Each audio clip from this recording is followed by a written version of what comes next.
Okay, today I'm going to be talking about the Aztecs and their economy. This is titled Tribute in our reading. Unlike the United States, who pay their taxes in money, the Aztecs paid in goods and services. The economy relied on collections of tributes from their conquered territories. This included things like food, clothing, and finished raw materials. These goods and resources were from different areas of Tenochtitlan. Tenochtitlan allowed food and precious resources to flow into the imperial capital. This was mainly because Tenochtitlan was not an economically self-sufficient city, apparently. The possession of these goods would have come from commoners within each region. The region would then pass these goods along to their local leaders, who would then pass them on to imperial tax collectors that the Mexica had established an outpost throughout their conquered lands.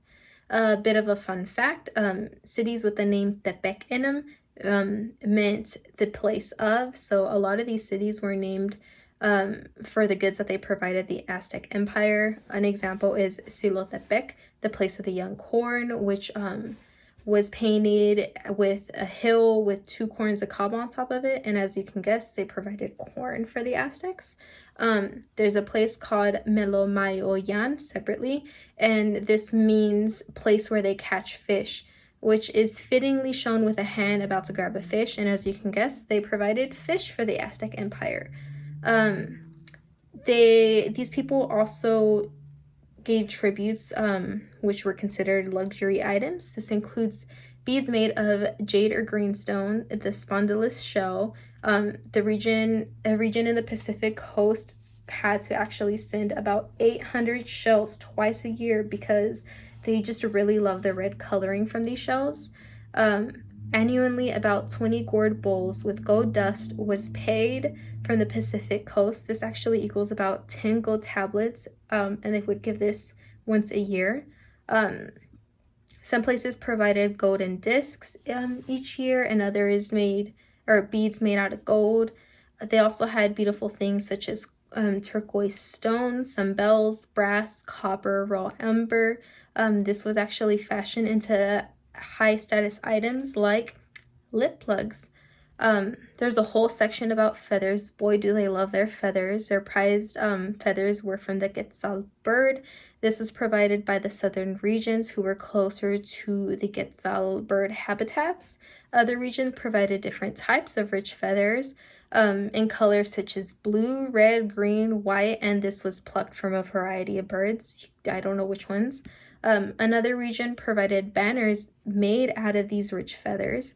Then there's golden diamonds or crowns, golden headbands, and lip plugs either made of gold and amber or gold and crystal. So they really got their jewelry on. Another important component of the Aztec economy was their service or labor.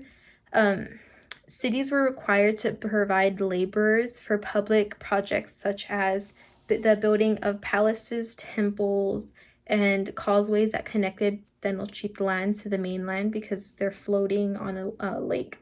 They built aqueducts so that fresh water could be supplied to Tenochtitlan, and of course, these laborers were needed to support the Aztec military. The buildings of construction was a constant necessity throughout the Aztec Empire.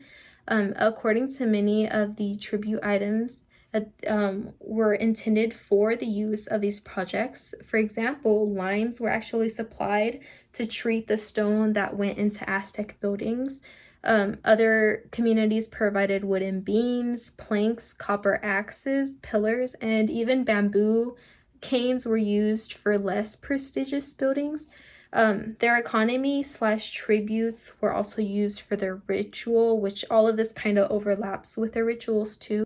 War captives from specific cities were even listed as items of tribute, and these captives were likely intended to be used for ritualistic sacrifice.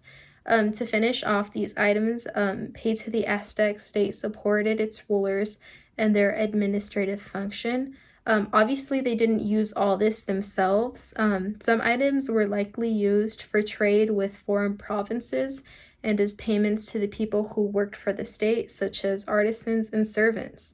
The food was likely consumed partially by members of the elite class, but the Aztecs also oversaw storage of foods for times in need, such as when a drought struck or during state rituals, when there was feasting and much of the food and drink supply was supplied from the state. Thank you.